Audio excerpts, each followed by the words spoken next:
This boy turns into a muscular demon the moment he gets excited. But his mother lies, claiming he's the weakest human in the world. She only allows Jilly to play with her doll. But on his first day at school he catches the attention of the class bully. She demands that Jilly hand over his doll Minnie. But how could he give away his mother's gift so easily? Angrily he declares that Minnie is his lifelong companion. No one can take her from him no matter what. This left the class bully completely dumbfounded. She ended up dragging him into the girls' bathroom. She lay on the ground in a bizarre position, and threatened Jilly, forbidding him from naming his doll after her. But clueless Jilly thought the bully was jealous of Minnie. It wasn't until the bully spoke more that Jilly finally understood. Looking at her sharp eyebrows and stylish hairstyle, he realized that the bully was actually a girl. Feeling insulted, Minnie slapped him. She hit Jilly so hard that his mouth twisted. But the next moment left Minnie stunned. Jilly's glasses fell off and shattered the floor. While she was puzzled about his strength, Jilly covered his face and frantically thanked her. He was relieved that Minnie didn't break her hand hitting him. This only made the bully Minnie even more furious. She was ranked second among first years after all. And here was this weakling mocking her strength. The more she thought about it, the angrier she got, and she kicked him a few times. Yet Jilly just kept smiling cheerfully, expressing that you can do whatever you want as long as you are not hurt. Then class president Han Shuai appeared, sternly reprimanding them. But Jilly looked on with a mischievous grin. An irritated Minnie sneered at the class president's interference, and without another word threw a punch straight at Han Shuai. But the class president dodged effortlessly. Seeing this, Minnie reluctantly backed off.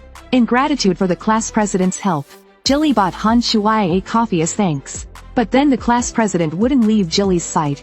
Jilly recalled his father's warning not to get close to anyone, so he made up an excuse to hide in a nearby storeroom. It turned out that Han Shuai had been asked by the principal to protect Jilly, the child of a mafia boss and a certain woman. He could help Jilly get through high school smoothly. Han Shuai would be guaranteed admission to Seoul University with free tuition. But unaware of this, Jilly stuck to his parents' warning, and tried to escape Han Shuai by jumping out the window. This led to a chase between them. Meanwhile, this whole scene caught Lily's attention. Jealous Lily hurled her potato chips, flying at Han Shuai at 125 kilometers per hour. But Jilly, with his uncanny reflexes, caught them instantly. He placed both hands on the ground, taking a runner's stance. His slender legs instantly filled with blood veins bulging. But unexpectedly, the power under his feet was too great. He stepped so hard that his shoe sole split in half. He fell flat on his face, humiliating himself in front of everyone. His shirt was stained with spinach juice. Meanwhile, the school's bully, defeated by Yuri, was already in the hospital. Boss Black Bull yelled, "Who dared to mess with my bro redhead?" Hearing the name Min-A from Little Black's mouth, Black Bull assumed Min-A's gang had bullied his bro. So he immediately sent his men to Min-A's class. "Our boss wants to see you now." Already in a foul mood, Min-A saw this as a perfect release. Without a word, she raised her hand and threw a heavy blow. Little Kara spat blood, looking miserably beaten. The rest of Black Bull's men shivered in fear. They begged Min-A to come to the rooftop, or else Black Bull would retaliate. Otherwise Black Bull would come after all of them. Meanwhile, on the rooftop, Black Bull was doing squats with Redhead on his back, promising to make Min-A beg for mercy. Just then the door creaked open. It was Min-A, the class queen. Unaware, she asked, "What's all this about?" Black Bull coldly replied, "Did you put Little Black and Redhead in the hospital?" Min-A looked puzzled at first, then scoffed, "And if I did? What of it? I'm taking you down today too." She threw a punch straight at him. Mom got all dressed up, ready to go shopping. But due to lack of exercise after her confinement, she gained weight. She accidentally tore the metal security gate in half. Luckily, the security guard didn't trouble Mrs. G. She successfully bought Yuri a new pair of sneakers. The enthusiastic sales assistant praised her as a great dad. "Who are you calling dad?" Sensitive G blushed angrily. He stomped, crushing the floor into pieces. Frustrated, he stormed back home. Meanwhile, Min-A was in a 1v1 showdown with Black Bull. Though Min-A was tall and her punches fierce, the gender difference gave Black Bull the upper hand. He locked her down with a scissor hold, leaving her immobile. The strong-willed girl knelt in defeat and surrendered. Angrily, she insisted she hadn't touched Little Black or Redhead. But Black Bull then struck a strange pose. "In the first year, my word is law," he declared. "If that pretty face of yours gets scarred, it won't be as nice, will it?" He then threw down a tube of healing ointment. Min-A, left kneeling on the ground, let out a heartbroken cry. Meanwhile, Yuri was washing the shirt stained by spinach juice. At that moment, a white-haired guy appeared. He coldly threatened Yuri to stay away from Han Shuai. "Otherwise, I'll make sure your friend Min-A pays with her life." With that, he tried to snatch the doll from Yuri's pocket. But the outcome was predictable. Yuri immediately grabbed his arm, leaving a deep handprint in seconds. Seeing he was outmatched, the white-haired guy gave up. Unexpectedly, he bumped into Black Bull in the hallway. Seeing an unfamiliar face, Black Bull asked which class he was from. Yuri quietly replied that he had just transferred to Han Shuai's class. This answer made Black Bull's eyes widen. "Are you the one who messed with Little Black and Redhead?" Just as Black Bull was about to strike, Redhead said he'd never seen this guy before. Realizing it was all a misunderstanding, Black Bull kindly patted Yuri's head. He said, "I'm the boss of the first years. Make sure you greet me next time, alright?" Looking at this unpredictable guy, Yuri was so scared that he ran home in one giant leap. Meanwhile, his mom was waiting on the couch. She eagerly asked how his first day at school went. Yuri said everyone was friendly and he liked school a lot. But when his mom saw his sneakers ruined after just half a day, she immediately assumed he'd been bullied. So she handed Yuri a new pair of shoes as a gift. But her motherly instincts still left her feeling uneasy. Soon Yuri's second day of high school began. Luckily, the morning passed peacefully without disturbance. But while having lunch with Han Shuai, someone suddenly poured curry sauce over him. It was one of Black Bull's guys who Min-A had beaten up. Seeing the fierce look of the two guys, Yuri swallowed his pride. But the brown-haired guy kept pushing him. He deliberately bumped into Yuri at the corner, but instead he ended up getting knocked to the ground. The brown-haired guy looked utterly confused. Yuri, worried he might be hurt, quickly went to help him. But the brown-haired guy immediately claimed his neck was injured. He demanded 300,000 won from Yuri as compensation. But even that didn't seem to satisfy him. He then punched Yuri hard in the face. Even then Yuri didn't get angry. With tears in his eyes, he said, "You didn't mean to hit me, right? But I'm really afraid I might accidentally hurt you." These words only made the brown-haired guy angrier. At that moment, Han Shuai stepped in. He punched the brown-haired guy several times in a frenzy. Although it seemed Han Shuai had the upper hand, the quick-reacting brown-haired guy saw an opening. He threw Han Shuai to the ground with a heavy slam. Then the duo launched a coordinated kicking attack. Just as Redhead was kicking with full force, the adorable Min-A quietly appeared behind them. At home, Ji's mom drank to cope with postpartum depression. After freshening up, she went out to clear her mind. But feeling uncomfortable under people's judgmental stares, Ms. Chi shyly turned and headed back home. Just then a truck sped towards her from behind. The truck crashed into her, its front end crumpling in her arms. But things got stranger when the driver got out. He pulled out a gun and started shooting at her. A panicked Ms. Chi used her strong arms to shield herself. Taking a closer look, she realized it was the thug who had kidnapped Yuri 10 years ago. Remembering the incident, her drunkenness faded and she prepared to fight. Before she could make a move, a bodyguard took him down with one punch. Seeing she was unharmed, the bodyguard said, "The master said not to let you go out drunk. What if someone really did try to bully you?" Meanwhile, Min-A punched Redhead so hard he passed out. The brown-haired guy looked at the fierce Min-A, mocking her as a man without a man's strength. With that, he landed a punch on Min-A's cute face. It wasn't strong, but it was incredibly insulting. Min-A clenched her 900-pound little fists. One punch, two punches, then a charged strike. A powerful straight punch cut through the air with a whirl.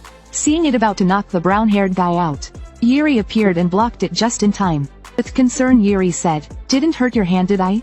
Good thing you stopped just in time. No harm done. But thank you for coming to save me." But Min-A was furious. She couldn't believe this scrawny guy could take her full punch to the face. The scene shifts. The brown-haired guy was now wrapped in bandages, sent to the hospital. Black Bull cornered Redhead, pressing him about who did this. But Redhead, left with no choice, Black Bull turned to the brown-haired guy. "Hurry up and tell me who dared to mess with my men." Seeing Black Bull's red eyes and agitated expression, the brown-haired guy recalled the beating he once received. With no other option, he confessed everything.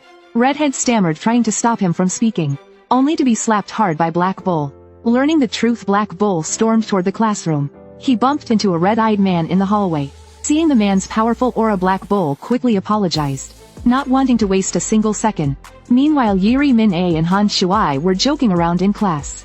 Min-A asked Yuri what kind of monster he was. How can someone so weak withstand so much? But Yuri's next words made Min-A lose her temper.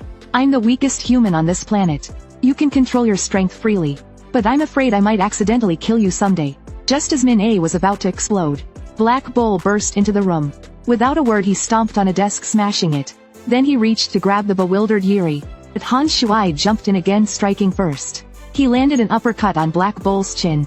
But Black Bull dodged by bending forward 90 degrees. He pushed off the ground, counter-attacking with his legs. He kicked Han Shuai, sending him flying. Seeing Han Shuai bullied, Min-A flew into a rage. She lunged at Black Bull. The two fought evenly, locked in place. But the next second Black Bull used a dirty trick. He jumped and wrapped his legs around Min-A's waist, teasingly saying, "You've got some strength, cutie. But fighting also requires skill, you know." He then crashed his fists into Min-A's chest. After dealing with both of them, he approached his ultimate target. Black Bull leapt into the air, saying, "Why pretend to be weak when you're strong? Let me kill you myself. Then we can still be friends after you're dead." These words terrified Yuri to his core. But the more he resisted, the more Black Bull grew excited. He lunged forward, preparing a brutal knee strike. Yet in the next second, Yuri stood there completely unmoved, leaving Black Bull lying on the ground embarrassed. The scrawny boy transformed into a muscle monster, lifting the school bully in the air and spinning him around. Black Bull, thrown to the ground, felt utterly humiliated. He quickly bounced back, aiming a fierce attack at Yuri's vital points. But no matter what he did, he couldn't hurt him at all. In the end, Yuri lightly swatted him, sending him flying over 20 meters. He enjoyed a day of exclusive medical room service. Lying on the bed, Black Bull enthusiastically declared, "From now on, Yuri is my big bro. He's the top boss of the entire first-year class." But Yuri tearfully insisted he was just a weakling, saying someone who can't even control his strength isn't fit to be a boss. However, this self-deprecating statement only infuriated Min-A. She shouted, "You're just a wolf in sheep's clothing, you jerk." But she had no idea she was about to face some serious trouble. It was Kong Yongyuan, the boss of the neighboring high school's first years. He blocked Min-A's path at the school gate. Turns out Min-A and he used to be in the same martial arts team. In the beginning, Min-A was just a small, unremarkable cutie. But in just 6 months her physique transformed, becoming rock solid. Her combat skills quickly surpassed her peers. Her teammates' rankings plummeted as a result. Rumors spread that Min-A was using performance-enhancing drugs. Eventually she was forced to leave the martial arts team. Now Yongyuan had come to settle the score once and for all. As he insulted her, he didn't realize he'd walked right into a punch straight to his chest. She looked at Yongyuan, grinning through clenched teeth, mocking him, "You're nothing but a small fry." Unbelievably, he tried to sneak attack her. But against true strength, all tricks are futile. Min-A smacked him around several times. Then she single-handedly floored a group of his lackeys. Refusing to accept defeat, Yongyuan sought out the white-haired guy. Gathering the top 9 ranked members of the martial arts team, he planned to take down Min-A with his strongest crew. Meanwhile, Yuri received a call from Uncle Long, the bodyguard, telling him he'd have to take the bus home today. He was busy securing territory for the future heir. Suddenly Yuri remembered that he was out of pocket money, having been scammed by the brown-haired guy. Just as he was despairing, Han Shuai, the class president, appeared. He offered to walk him home, but as they reached the bus stop, Han Shuai spotted Min-A up ahead, followed by a group of burly men wielding weapons. Out of curiosity, they decided to follow and see what was going on. But a young man suddenly blocked their way. In a sinister tone he asked, "Are you the little tail always following Min-A?" Hearing this, Han Shuai sensed danger and shouted, "Run!" But they hadn't even taken a few steps. Suddenly a dark figure lunged forward. It tightly gripped Han Shuai's neck, rendering him immobile. At that moment, Min-A was also halted in her tracks. A guy with a pot lid charged at her from behind. Fortunately, Min-A reacted quickly and easily dodged. She followed up with a punch to the fat monk's belly. The immense force made him spit out a mouthful of blood. But the tactic of overwhelming her with numbers left her no breathing room. Another man wielding a short knife rushed in. His knife technique was sharp, the blade emitting an eerie green glow. Then a giant cyan green dragon soared into the air. Dozens of blades surrounded Min-A, keeping her in place. Taking advantage of the distraction, several others rushed at her. But 2 fists could hardly compete with 4 hands. Exhausted, Min-A quickly began to falter. Just then Yongyuan stepped out, swinging an iron rod. Without hesitation he struck Min-A on the head. Then he swung down for a second hit. But surprisingly, the baseball bat bent and broke. It turned out Yuri had blocked the blow for her. But Yongyuan still dismissed Yuri as a threat. Coldly he said, "You're just a skinny little 4-eyed nerd. Tackling you is as easy as squashing a small doll." With that he tossed Min-A aside as if she were nothing. But touching a dragon's reverse scale means death. Yuri's anger flared up, turning him bright red. The strongest boy on the surface re-emerged. He was determined to crush everything in his sight.